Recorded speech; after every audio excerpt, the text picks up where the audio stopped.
Jadi tanpa bencana nasional pun, menurut saya kewajiban pemerintah itu salah satunya adalah mencari faktor kenapa terjadi bencana besar ini gitu. Yang ini ada istilah yang selalu keliru nih, kita selalu kembangkan tuh apa? Bantuan pemerintah. Tidak ada bantuan pemerintah. Apa yang ada? Kewajiban pemerintah. Banyaknya meme yang bermunculan tuh kan. Musibah yang lebih besar dari musibah Sumatera itu adalah pemerintah nasional.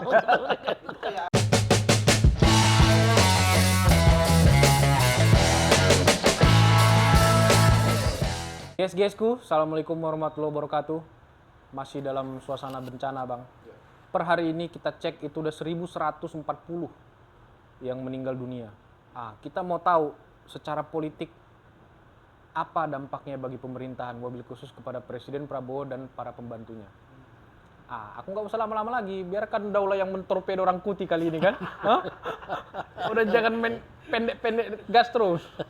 Ya, ini ketua awaknya ini dulu. Mungkin sekitar 2012-2013 Bang ya, kita bikin Saroha Foundation Bang ya. 12 tahun yang lalu lah ya. Yang lalu lah, ketua awak ini. Jadi agak-agak cemana kan dirasakan. Nggak ada urusan, Bang. Bang Rey itu strike. Siap. Oke. Kita lihat track recordnya yang benar-benar. Yang setengah-setengah dibilang setengah-setengah. Iya. Baik Bang, kita langsung aja nih Bang ya. Kalau awak melihat gini Bang, sebenarnya ada nggak sih Bang kecenderungan bahwa pemerintah saat ini takut untuk tidak menerapkan atau menetapkan status bencana yang ada di Sumatera belakangan ini itu sebagai bencana nasional Bang.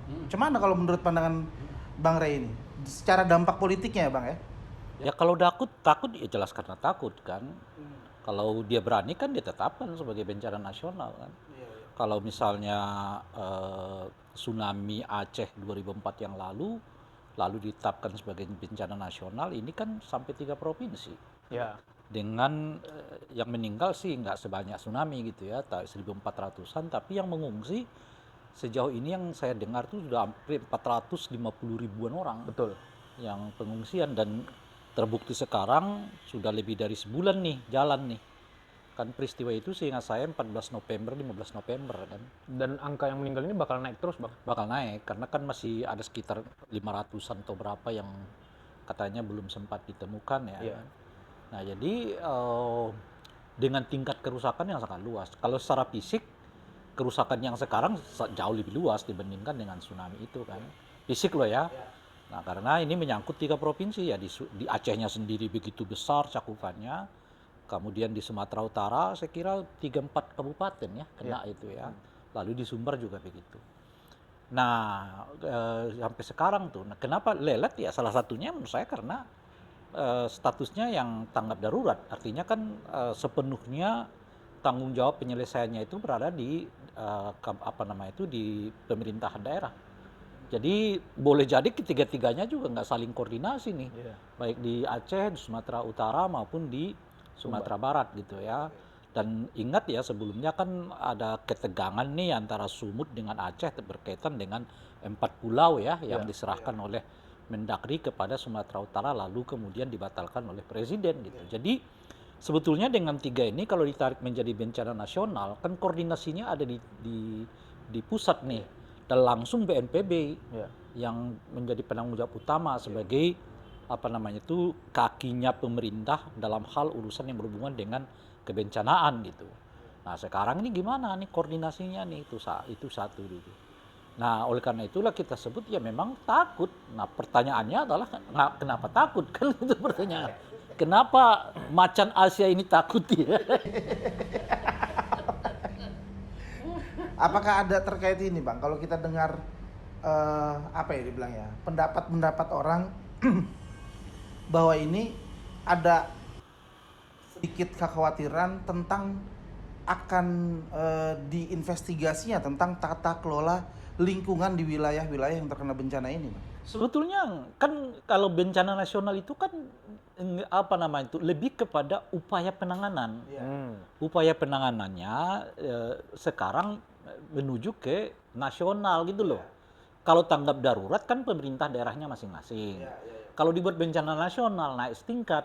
Jadi kalau disebut nanti takut siapa ini itu ini nggak sejauh itu juga. Nggak sejauh itu juga. Dan kalaupun misalnya ya nggak mesti harus bencana nasional, tanggap darurat, kebutuhan untuk mengetahui apa faktor dari bencana ini kan tetap ada. Kan tetap ada. Kan kita misalnya ya tetap menginginkan nih faktornya apa sih sebenarnya, sebabnya ini apa. Karena ini beda sama tsunami ya. Ini kan jelas-jelas ini terjadi apa namanya tuh banjir besar gitu ya, longsor. Ya asumsi awal tuh ya karena alam nggak lagi mendukung siklus hujan yang terlalu lebat macam-macam dan sebagainya gitu. Nah, kenapa alamnya nggak mendukung siklusnya ini? Yang kita harus lihat kan, apakah memang ada perusakan lingkungan hidup di sana, bla bla. Dan itulah yang kejadian kan sebetulnya kalau di sekitar ini gitu. Jadi tanpa bencana nasional pun, menurut saya kewajiban pemerintah itu salah satunya adalah mencari faktor kenapa terjadi bencana besar ini gitu. Makanya kemarin itu kita sudah berkumpul lah ya rekan-rekan di sini lah ya di Jakarta ini gitu dari 3 provinsi ini, baik dari Aceh maupun Sumatera Utara maupun Sumatera Barat. Dan kita sudah menyuarakan sebaiknya pemerintah cepat ya menerapkan status bencana nasional terhadap kondisi ini gitu. Itu pertama. Yang kedua, bersertaan dengan itu harus ada moratorium. Untuk sementara nggak boleh ada dulu penebangan dan pertambangan di 3 wilayah ini setidaknya gitu ya. Nah, yang ketiga adalah mengucurkan dana sebesar-besarnya. Baik untuk penanggulangan bencana yang terjadi sekarang maupun nanti pemulihan pasca bencana kan gitu, untuk rekonstruksi macam-macam dan sebagainya gitu. Nah, tiga-tiganya nggak jalan nih. Mana ada? Nggak ada ditetapkan bencana nasional, nggak ada disebut moratorium dulu, ya kan? Nggak boleh ada penebangan dulu untuk 1 tahun atau bahkan 2 tahun dulu, nggak boleh ada izin gitu ya. Dan saya tidak tahu apakah ada misalnya ya pelimpahan keuangan yang jauh lebih banyak, lebih besar gitu. Nah, kalaupun misalnya ya ini yang saya mau tarik lagi nih. Kenapa sih pemerintah tidak mau menetapkan ini bencana nasional? Saya khawatirnya salah satu faktornya itu karena uang. Gak ada uangnya bang, apa gimana? Karena kalau bencana nasional, penanganannya di tingkat nasional, kan APBN yang keluar. Fokus ke situ semua. Mayoritasnya adalah APBN gitu. Nah, kalau sekarang kan APBD. Ya. Nah, sekarang APBD penanggulangannya berdasarkan APBD tentu ada tetap ya uang nasional masuk, tapi fokus utamanya itu adalah APBD kan gitu. Beda kalau bencana nasional uangnya udah nasional gitu loh. Nah, kalau sekarang masih pakai uang daerah. Nah, yang saya khawatir itu pengetatan keuangan tetap berlaku kepada 3 daerah ini gitu loh. Kan ada efisiensi kan gitu. Nah, itulah kelihatan yang membuat serba bingung nih. Ya, gubernur-gubernur di 3 provinsi ini mau gimana nih? Uangnya belum kelihatan seperti apa gitu ya, karena ada program pengetatan dari presiden, statusnya tetap status tanggap darurat gitu ya. Bukan bencana nasional, ya dengan sendirinya ya aktor utama penanggulangannya ini adalah kepala-kepala daerah di daerah itu, sementara uangnya belum kelihatan gitu loh. Mualim itu bang diwawancarai sama Najwa ya, nangis dia kan. Ya. Terus sekarang bantuan dari Malaysia dan lain-lain udah diterima. Dalam diskursus bencana nasional ada kekhawatiran bantuan asing masuk sehingga sorotan dari internasional ke kita. Tapi di satu sisi Pak Prabowo bilang kita mampu. Itulah yang kan pernyataan dari Mendagri kan, yang saya udah kritik luas itu sombong, saya bilang angkuh itu gitu. Nggak boleh seorang menteri dalam negeri ya mengungkapkan kata yang seperti itu gitu. Kan beliau mengatakan dananya kecil kok, nggak lebih besar. Ya jelas dong, pasti lebih besar dari Indonesia ya kan, musibahnya di kita ya kan. Itu yang ini ada istilah yang selalu keliru nih, kita selalu kembangkan tuh apa? Bantuan pemerintah. Nggak ada bantuan pemerintah. Apa yang ada? Kewajiban pemerintah. Gitu loh kira-kira tuh. Kalau Sejak kapan pemerintah memberi ke rakyat disebut bantuan? Kalau bantuan tuh saya dengan kita ya kan. Karena saya nggak ngelola uangmu gitu loh. Jadi saya kelola uangmu, tiba-tiba kalian sulit, ya saya harus kasih. Nah begitu saya dikasih uang yang saya kelola itu, lo kok tiba-tiba disebut ini bantuan saya? Kewajiban. Jelas dong ini uangmu kan. Kalau kau kesulitan ya saya kembalikan lagi kan. Kamu lagi kesulitan ya saya kembalikan. Uang yang saya tarik dahulu itu kan. Ini kan kayak iuran kan. Gitu loh kira-kira. Begitu iuran, ya kan, tiba-tiba saya kena musibah, dari uang iuran itu dibayar ke saya. Bukan berarti yang ngasih itu memberi bantuan kepada saya gitu. Memang udah kewajiban dia untuk memberikan itu. Nah ini agak keliru. Pemerintah pusat memberi sesuatu ke daerah itu bukan bantuan, itu kewajiban dia. Dia menunaikan kewajiban dirinya gitu. Yang disebut bantuan itu adalah orang yang nggak memiliki kewajiban, ya, hukum untuk terlibat di dalam peristiwa itu, tapi dia memberikan sesuatu. Nah itu yang disebut dengan bantuan. Nah oleh karena itu datang dari Malaysia itu namanya bantuan. Datang dari elemen-elemen civil society ya kan mereka nggak punya kewajiban hukum. Kewajiban moral iya sebagai sesama warga negara kan gitu ya, tapi nggak memiliki kewajiban hukum. Nah dia datang bawa, ada yang bawa 10M, ada yang bawa sekian gitu, meskipun kemudian diledek ya. Udah bantu diledek pula. Persis seperti Pak Tito itu, orang Malaysia sudah mau warga Malaysia atau mungkin sebagian orang Indonesia yang di Malaysia sudah mau bantu, bukannya diterima, diucapkan terima kasih malah diledek. Ya bantuan lo kecil gitu. Gimana coba saya bilang. Kalau di kampung kita namanya panggaron. Aduh. Bang, bab ini agak kita zigzag bang. Secara politik. Karena kemarin BNPB walaupun sudah minta maaf, nggak mencekam di medsos itu katanya. Minta maaf, Bahlil lagi nyala pak, nggak juga. Kira-kira bang, apa yang ada di alam pikir presiden? Nggak langsung menegur, menindak, atau setidaknya men-skors lah. Ini kan kita nggak ada lihat ya trust publik, survei kepercayaan publik kepada pemerintah pasca bencana. Menurut abang kira-kira apa sih yang terjadi di pemerintah ini bang? Yang saya khawatir nanti kalau ada survei menyebut tingkat kepuasan 80% gitu loh.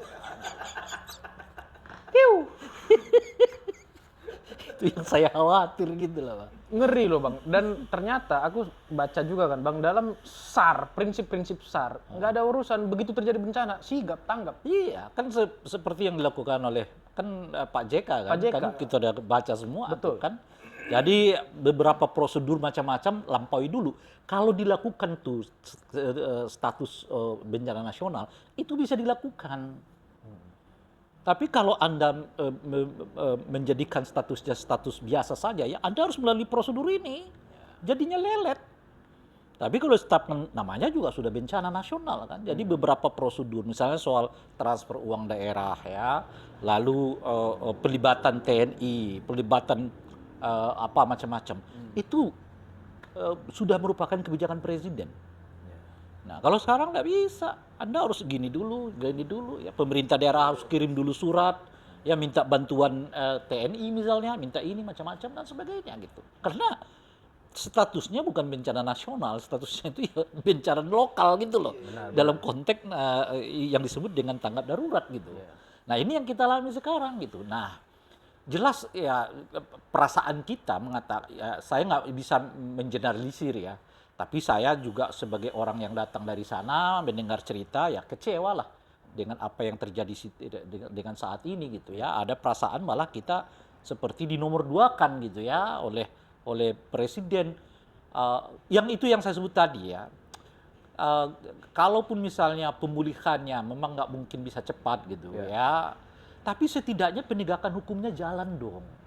Ini juga penegakan hukumnya nggak jalan kan, nggak ada yang disebut dengan moratorium, ya baru satu orang oknum ya yang ditetapkan sebagai tersangka dan sekaligus satu korporasi yang ditetapkan tersangka. Padahal disebut-sebut ada 11 korporasi kan yang pernah disebut-sebut gitu. Hingga hari ini baru satu. Gimana kita nggak kecewanya gitu? Makanya kalau tiba-tiba ada survei akhir tahun, tingkat kepuasan kepada Pak Prabowo tetap 80%, sudah Kata orang Karo, lah terkatakan. Tidak terkatakan. Bang, Aduh. kira-kira Bang, sidang kabinet paripurna. Presiden mengumpulkan di Jakarta. Sorry. Kita masuk ke situ dulu ya. Yang tadi yang ah. sebetulnya bencana nasional ini memelihatkan kepada kita bencana yang lain. Ya, Apa itu? Bencana politik. Kita melihat bahwa memang kemampuan Pak Prabowo untuk memanage ya lingkungan politiknya nggak semacam yang kita bayangkan gitu. Karena apa gitu? Karena menghadapi musibah yang terjadi di Sumatera ini, kelihatan nih pada belepotan nih.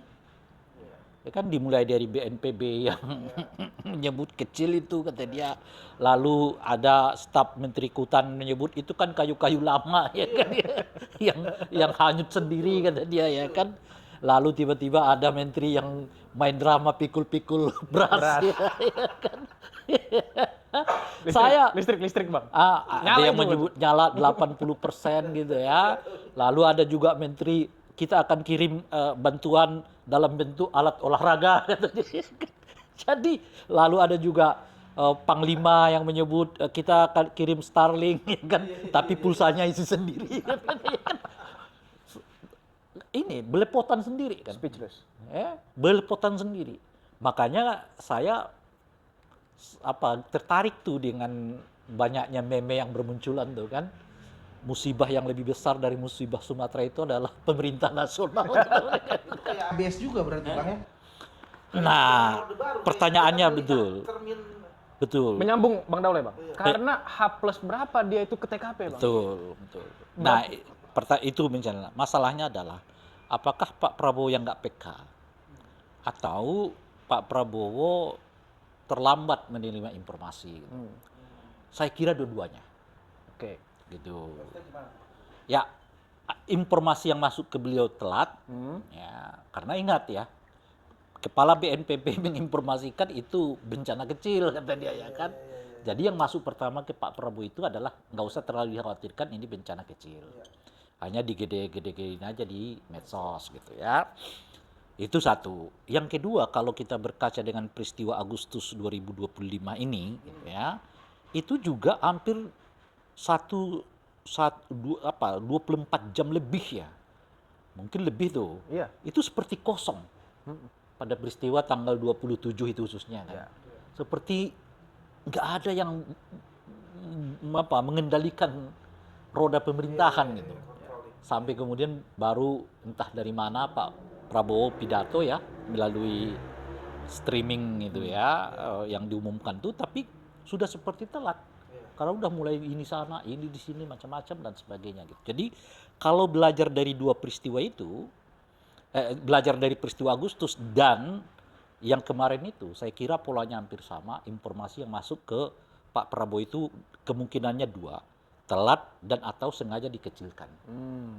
Yang diinformasikan bahwa skalanya kecil gitu. Sampai kemudian mungkin Pak Prabowo lihat ya melalui entah apa gitu, ternyata nggak seperti informasi yang diterima oleh beliau itu.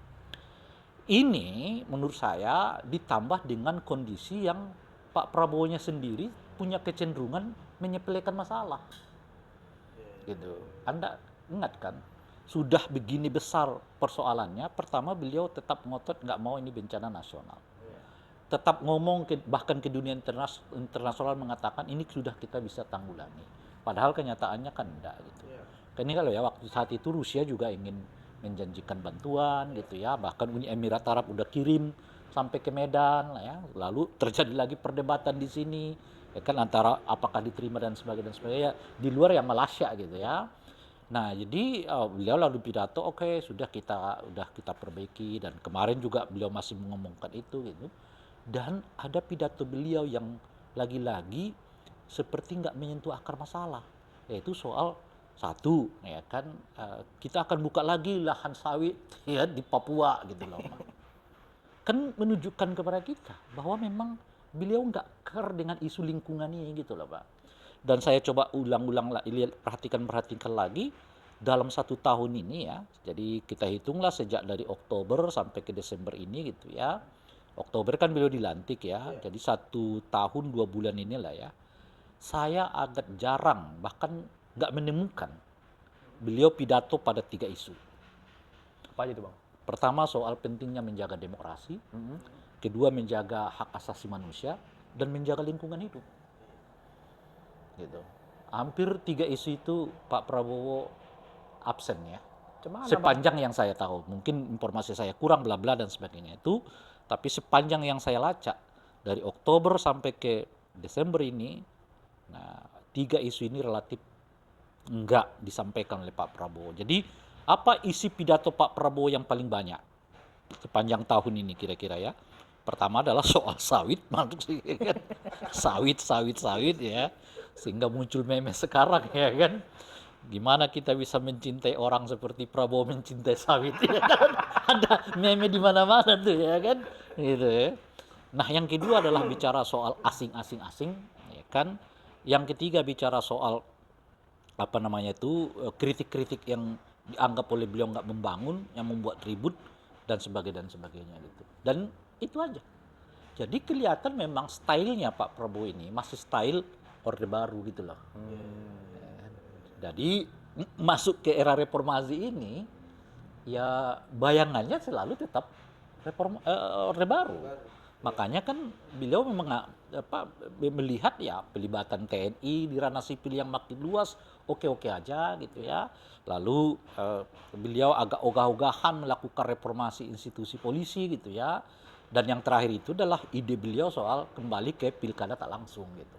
Jadi itu memperlihatkan kepada kita sebetulnya pikiran, pengalaman yang paling dominan di dalam dirinya Pak Prabowo itu adalah Orde Baru gitu. Bang, ini quote of the day ini Bang, masih style Orde Baru. Ya. Seandainya pun berisik para pembantu ini, menteri-menteri ini untuk menyampaikan laporan real di lapangan, ada juga potensi bahwa dari pribadi beliau sendiri, oh enggak gitu juga. Persis. Ini caraku, ini begini.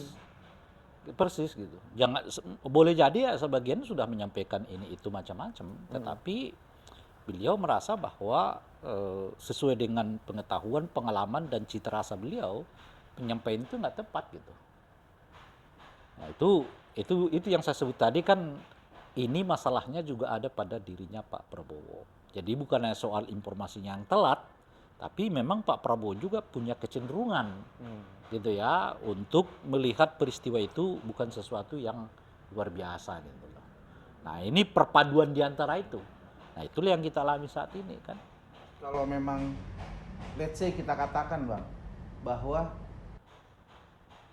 dia diberil oleh orang-orang lingkarannya. Tapi orang-orang yang di lingkaran ini sebenarnya uncapable kalau kita bilang. Tidak berkompetensi dalam melihat sebuah persoalan yang kemudian dilaporkan kepada presiden sebagai informasi utuh gitu Bang. Mungkin nggak itu terjadi? Oh iya, saya kira pada kenyataan yang lain adalah itu. Misalnya kepala BNPB kan yang meremehkan persoalan kan. Lalu Bahlil yang buru-buru menyebut 80% kan. Nah itu menunjukkan kepada kita masalahnya bisa 4-5 gitu. Jadi kalau kita sebut bisa, tadi kan kita masih bicara pertama ya, memang Pak Prabowo-nya sendiri, saya kira itu sentrumnya ya. Memang beliau cita rasanya masih Orde Baru lah gitu ya. Yang kedua di lingkungan, boleh jadi Pak Prabowo juga punya kecenderungan pinginnya itu nerima berita bagus gitu loh. Ya, jadi yang berita yang negatif-negatif itu disensor sendiri oleh para pembantunya gitu kan. Jangan cerita deh gituan, nanti gini gitu ya. Jadi cerita yang bagus-bagus. Makanya ada Bahlil, Pak 80%. Sur kawan tuh Bang. Sur kawan tuh kan. Kali dia sebut 40%, kau ini apa Bahlil kau ya? Jadi biarlah 80% Pak ya kan.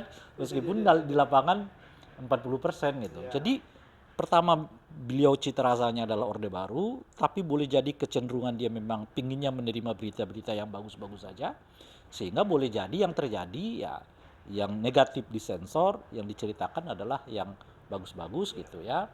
Nah, yang ketiga adalah dalam kerangka itu juga dia menutup dirinya. Ini yang ketiga tuh. Jadi dia hanya menginginkan informasi yang masuk itu dengan 2 atau 3 sumber. Dan ini agak jamak kita dengar sekarang ya kan, bahwa menteri-menteri ini agak sulit berkomunikasi langsung dengan beliau gitu ya.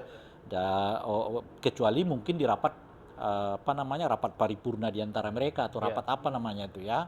Rapat terbatas, rapat kabinet paripurna. Ya rapat, ya katakan mungkin di situ itu pun boleh jadi nggak terlalu banyak yang bisa berbicara kan gitu ya. Nah ini yang ketiga. Nah yang keempat, betul apa namanya itu ya, para pembantunya ini kurang cakap gitu. Ya kurang cakap dalam konteks menghadapi situasi seperti yang kita alami saat ini gitu ya. Nah kan ada kritik tuh yang sedang berkembang saat ini datang dari Pak Dino Patijalil kan, Ya. Jalal kan, soal Menlu. Menteri Luar Negeri. Saya kira kritik yang kalau dilihat dari kinerja dan dilihat dari background itu faktual gitu loh Bang. Ya, kita nggak merasa ada kemajuan dalam hubungan internasional kita gitu ya. Lalu ya memang background beliau tentara, sepanjang yang kita kenal tuh Menteri Luar Negeri itu jarang dijabat oleh seorang tentara gitu ya, dan itu selalu profesional gitu ya. Menteri dalam negeri itu banyak dari kalangan tentara gitu ya, kita mengalami itu banyak sekali. Tapi kalau Menteri Luar Negeri bahkan di zamannya Pak Harto sekalipun umumnya itu datang dari kalangan profesional gitu ya. Sibuk dia ngurus partai itu, Bang. Hah? Kan sekjen dia, Bang. Nah itu dia, kan udah sekjen, hubungannya luar negeri, kan ke luar negeri terus dia. Iya, iya. Ini Menteri Dalam Negeri lebih banyak ngurusin, Menteri Luar Negeri lebih banyak ngurusin partai, kapan dia ngurusin dunia internasional ini gitu loh Pak. Mestinya dia cuma 2 hari di Jakarta gitu, 3 hari di Jakarta, selebihnya dia Diplomasi. iya keliling dunia, ngatur ini, ngatur itu dan sebagainya. Saya juga aneh tuh, kalau pada saat yang bersamaan dia sekjen, kan itu benar-benar utara selatan gitu loh. Iya kan? Kalau sekiranya dia sekjen, dia menteri dalam negeri, lah dia mah nggak kemana-mana di dalam negeri gitu loh. Ini menteri luar negeri, kantornya satu di sini, kantor satu di sini gitu loh kira-kira tuh. Nah ini yang apa namanya itu, yang keempat itu tadi. Jadi ada soal konteks apa namanya itu ketidakcakapan ya dari para pembantunya presiden. Tapi saya kira ada faktor kelima nih. Mulai ada persaingan politik di Di internal mereka. internal koalisinya Pak Prabowo. Setidaknya itu kan kita lihat sinyalnya dari 2 peristiwa kemarin kan, yaitu AHY versus Jokowi gitu ya. Saya sebut keluarga AHY dan keluarga Jokowi gitu, yang dimulai dari tentu tanda kutip ya, pernyataan Pak Jokowi bahwa ada orang besar gitu ya yang diasumsikan ke Pak SBY gitu. Dan juga ada berbalas pantun antara PKB dengan Golkar kan, soal taubat nasional itu ya, kan dijawab oleh Golkar dan sebagainya. Dan ada PKS dengan PSI ya kan, yang dimana PKS minta supaya menteri yang nggak cakap ini diganti gitu ya, menurut kategorinya dia nggak cakap gitu ya. Dan tapi tentu saja dibalas oleh PSI dan sebagainya. Jadi setidaknya 3 peristiwa ini memperlihatkan kepada kita ya, mulai ada semacam apa namanya itu ya, persaingan politik lah ya, konflik enggak, persaingan politik di internal koalisi Pak Prabowo, dan saya kira ini akan menajam di tahun 2026 ini gitu. Mak, ini berarti masih prolognya nih, Bang ya. 26 baru meledak orang tuh, Bang ya. Iya. Gibran tapi anteng, Bang ya. Hah? Gibran, Bang. Ya dia anteng karena nggak ngerti juga dia mungkin apa yang sedang terjadi ya. Karena kita berharap kan ketika misalnya katakanlah dia diisolasi sama lingkarannya atau dia yang mengisolasi dirinya sendiri, tampillah di situ wakilnya kan, bisa menjadi antitesis kan. Ini nggak ngerti juga kawan tuh, Bang. Ya itu Mak mau dibawa kemana kapal kita nih, Bang? ya beliau cuma ngertinya ada musibah Pak, ya dikodingin aja kan repot kita ya. Bang, Di AI aja kan repot kita ya. ini juga ironi sebenarnya, Bang. Ketika keterangan pers Letkol Teddy yang punya pengaruh jangan menggiring seolah-olah pemerintah tidak kerja. Belakangan dibalas sama Aji. Ini ancaman kebebasan pers. Kok sepertinya fakta di lapangan dan teriakan dari kritikus pemerintah ini, pemerintah denial ya Bang? Iya, Apa kan catatan saya udah menyebut tadi bahwa Pak Prabowo ini kan sebenarnya cita rasanya lalu Orde Baru kan, yang pada dasarnya itu terganggu dengan kritik-kritik gitu. Dan apa namanya itu, ini lebih panjang lagi nih cerita nanti nih. Karena Bang, Banyak cerita kita ini nanti gitu. aku kan kita kan masih aktif Bang di parlemen. Iya. Ada salah satu senator Mm-mm. DPD RI, Dapil Aceh, bikin status. Tidak kunjung ditetapkannya sebagai bencana nasional di tengah parahnya Aceh, Sumut dan Sumbar. Ini berbahaya untuk Pak Prabowo di 2029. Ya. Dari Tapi gini, kacamata Abang?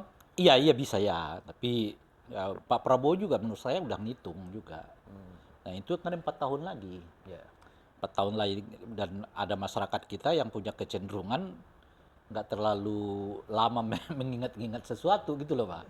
Nanti kalau ada sesuatu lagi 2028 ya 2029 sure lagi orangnya. Lagi orang gitu. Nggak lepas juga dari political behavior masyarakat Itu kita nih Bang. dia, itu salah satu persoalan kita memang ya kan. Nah kayak orang bisa ini itu macam sekarang itu, tapi nanti 2029 sur juga kawan tuh kalau ini kan, kalau ada ini kan. Inilah itulah macam-macam. Itu gimana ya kultur politik kita gitu. Gimana Anda bisa menjelaskan ketua umum partai yang jadi calon wakil presiden yang apa namanya itu ya, yang slogannya adalah perubahan, itu kan artinya berhadap-hadapan benar dengan Pak Prabowo yang kelanjutan kan. 2 minggu setelah ditetapkan hasil pilpres dia balik badan. Itu juga lah Bang menjawab kira-kira benang merahnya ya Bang. Kenapa menteri-menteri yang sudah blunder, walaupun sudah minta maaf, tidak kunjung ditindak sama Pak Prabowo demi Ya, masih dini politik ya, kita ini. ya, dan nggak ada yang mau mengevaluasi karena mereka tahu dengan sedikit pencitraan yang tepat akan bisa mengubah citra mereka lagi gitu.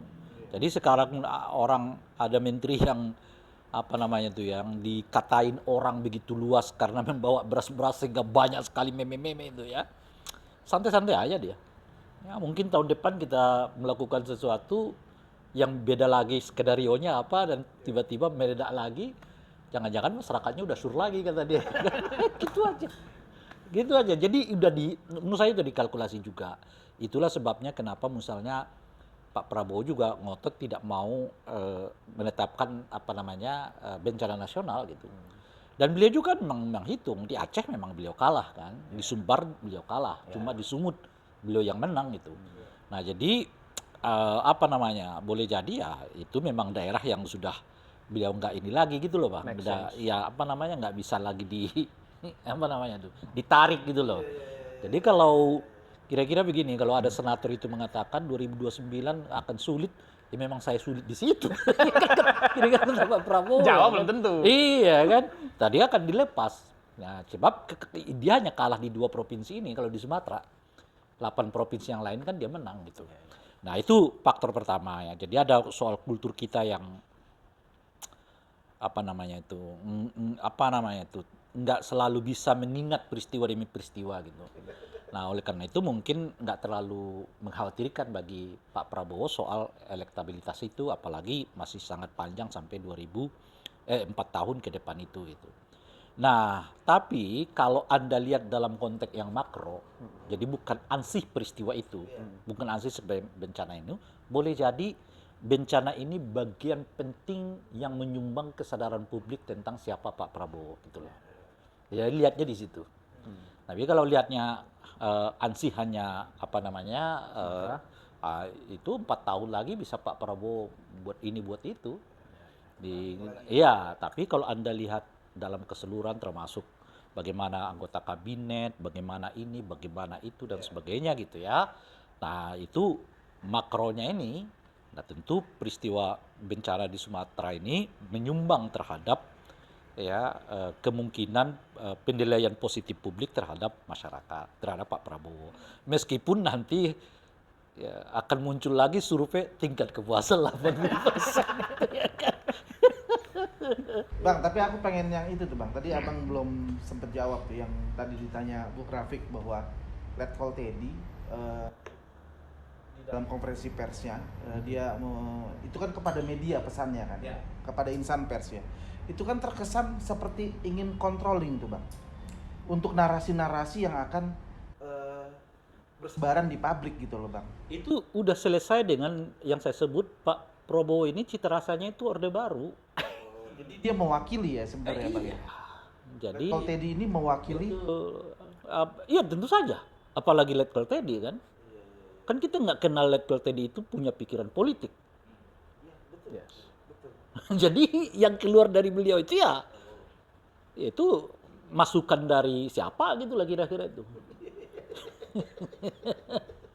Ya, jadi kalau kemudian pers mau di apa kan karena sebelumnya kan tidak dimulai oleh Bung Teddy kan. Sebelumnya itu dimulai oleh Pak apa namanya itu Maruli kan. Kurang lebih kan nadanya sama tuh. Ya. Gitu. Jadi oleh karena itu ketika Teddy mengungkapkan itu udah bisa kebayang kok. Memang situasinya mereka akan memperketat apa yang disebut dengan kebebasan. Khususnya baik kebebasan pers maupun kebebasan apa namanya itu kritis gitu ya. Mana ada dalam sepanjang sejarah Republik 1 tahun pemerintahan udah 1.000 orang aktivis ditangkap. Ya di era sekarang. Baru di era sekarang. Coba cek dalam setahun loh aktivis. Pasca reformasi bang. Apa semenjak negara ini Pas reformasi lah. pasca reformasi ya. Kalau semenjak mungkin di zamannya Soeharto bisa lebih banyak ya. Saya kurang tahu persis gitu. Tapi artinya udah ada 7 presiden loh ya. Habibie, Gus Dur, Megawati, SBY, Jokowi, 6 presiden dan Pak Prabowo. Ya kan? Baru ini presiden ke-6 ini yang apa istilahnya itu ya, baru 1 tahun beliau menjabat sudah lebih dari 1.000 orang.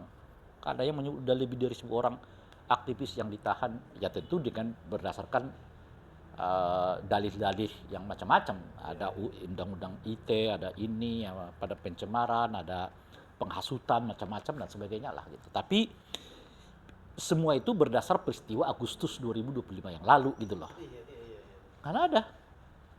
Dan apa namanya, anteng-anteng aja beliau gitu. Ini, aduh, Bang Rey Pak, satu-satunya narasumber kita yang berani mengkritik Presiden Prabowo Pak.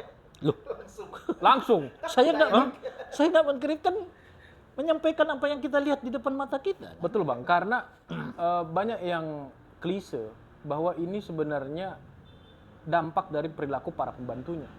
Padahal kan enggak, yang pegang tongkat komando kan beliau. Ya, iya. Nah Bang, 1 tahun lebih udah pemerintahan ini. Walaupun tadi Abang bilang, dalam politik kita itu sangat dinamis. Apapun bisa terjadi. Menurut Abang, kalau begini terus, dengan style dalam tanda petik Orde Baru tadi, apa yang akan terjadi Bang? Itulah pertanyaannya juga. Di beberapa tempat saya tanyakan. Saya udah mengungkap, nampaknya 2026 ini persaingan politiknya makin terbuka gitu. Dalam kondisi musibah begini aja persaingannya udah kelihatan kok gitu ya. Apalagi mungkin kalau kembali ke situasi yang lebih tenang sedikit gitu ya, mungkin persaingan di antara mereka akan lebih terbuka. Pertanyaannya adalah sejauh apa kemampuan Pak Prabowo menengahi persaingan itu, memanage persaingan itu. Gitu. Nah, ditambah pada saat yang bersamaan 2025 ini gerakan dari masyarakat mungkin juga akan makin kuat.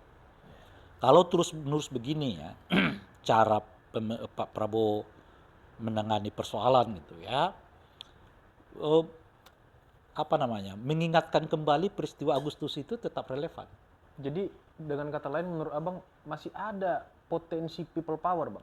Itu yang saya sebut tadi, mengingatkan kembali peristiwa Agustus itu tetap relevan. Karena hanya 3 bulan setelah peristiwa itu kan Agustus, September, Oktober, November, sekarang Desember kan. Apa yang membaik? Tidak ada. DPR kembali ke standar nol. Sudah mulai ngeledek-ngeledek masyarakat lagi kan. Sok-sokan lo bawa.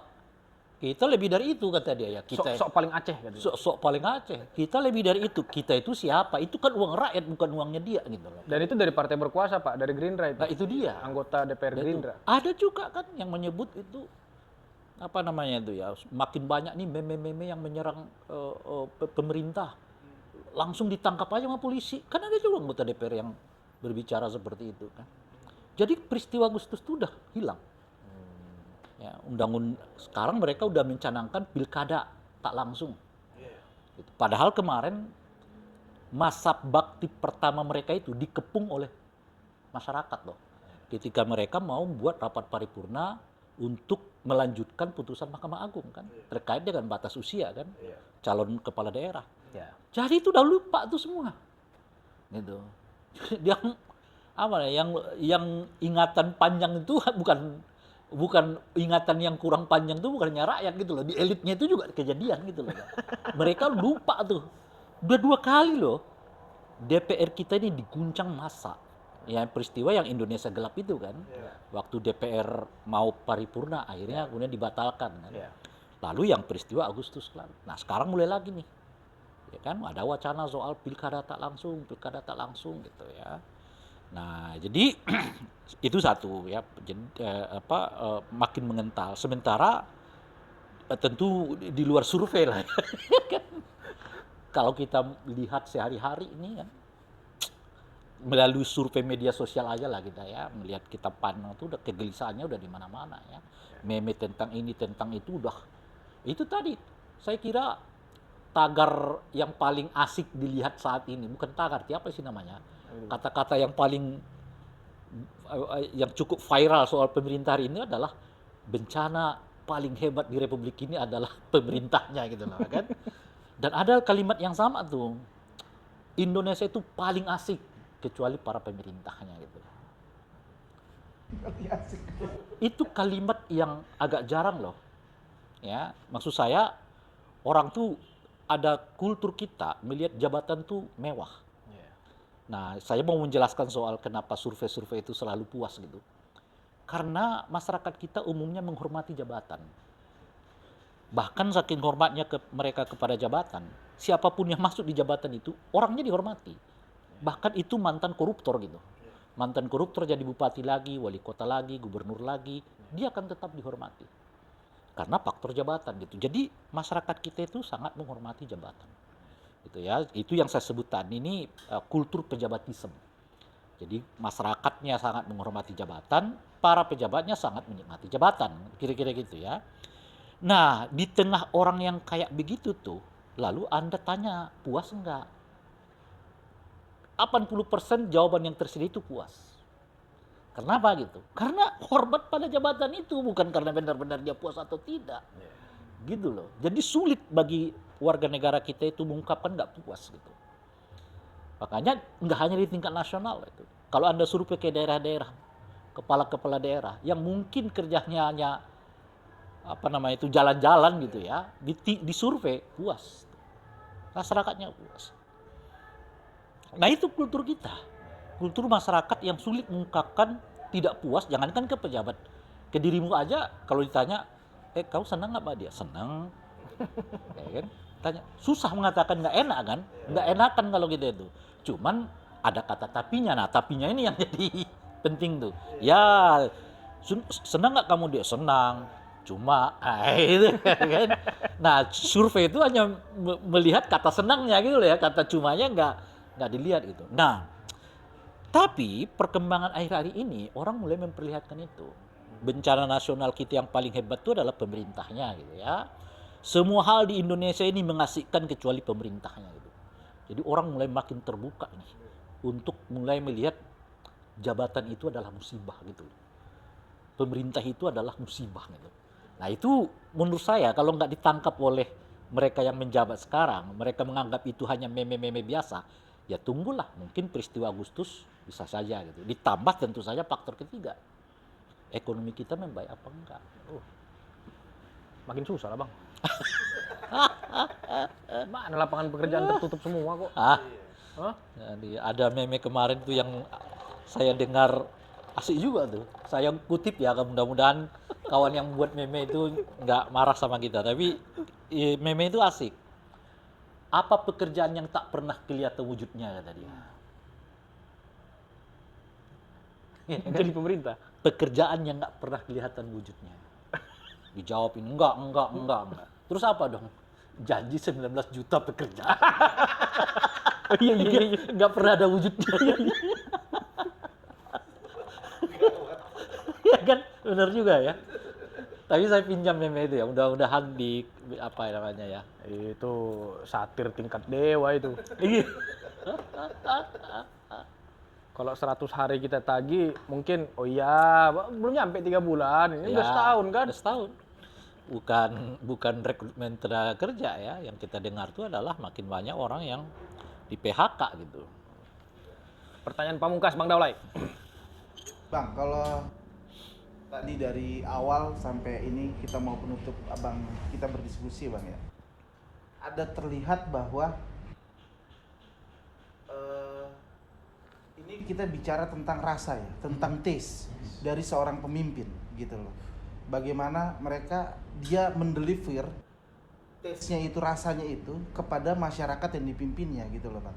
Kalau misalnya dikatakan atau kita membuat sebuah hipotesa sementara bang, bahwa ya memang belum ditetapkannya bencana nasional ini ya karena memang rezim atau presiden memang tidak mau ini jadi bencana nasional. Mungkin nggak itu bang? Ya memang dia nggak mau.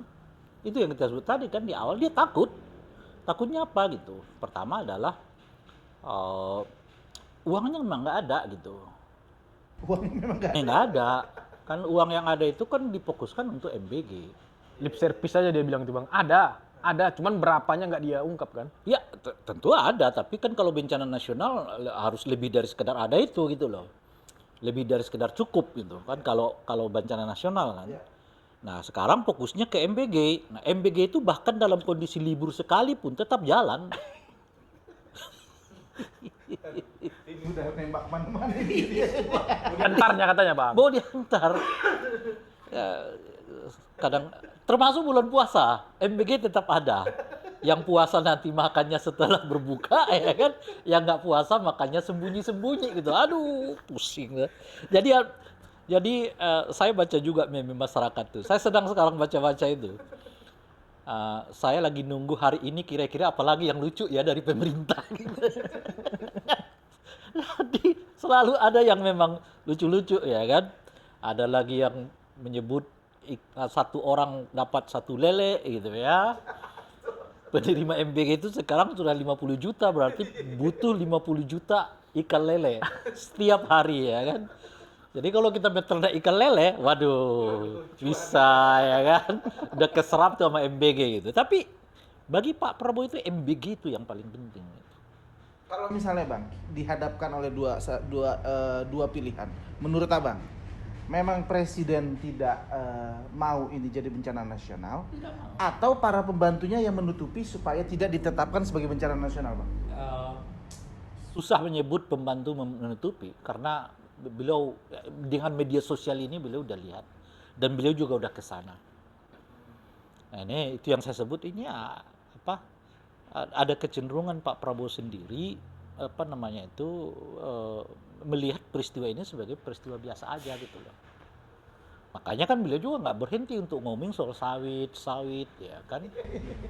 Nanti lama-lama ini bang ada di Dan tidak ada loh ya moratorium sampai sekarang dan tidak ada evaluasi. nanti di kafe-kafe Jakarta Selatan mungkin akan viral bang, es kelapa sawit nanti bang. Aduh, cocok. Guys-guysku, kenapa kritik harus dialamatkan kepada penguasa, wabil khusus presiden? Karena dia the winner takes all. Dia yang pegang bang, dia yang mengatur, dia yang menerbitkan, dia yang menteken. Harapan kita sih, walaupun pemilu masih lama, segeralah berbuat minimum mencegah dalam konteks saat ini bencana yang sudah di depan mata. Hari ini bang, Papua itu udah jedak-jeduk dia bang, takut kayak di Sumatera. Beredar itu di video dari lahan yang untuk food estate di Merauke, dia mengucapkan duka untuk Sumatera karena OTW di tanah dia bang. Kita berdoa yang terbaik untuk Republik, walaupun speechless, tapi harapan yang membuat kita bertahan bang. Kita ketemu di torpedo berikutnya. Assalamualaikum warahmatullahi wabarakatuh. Waalaikumsalam.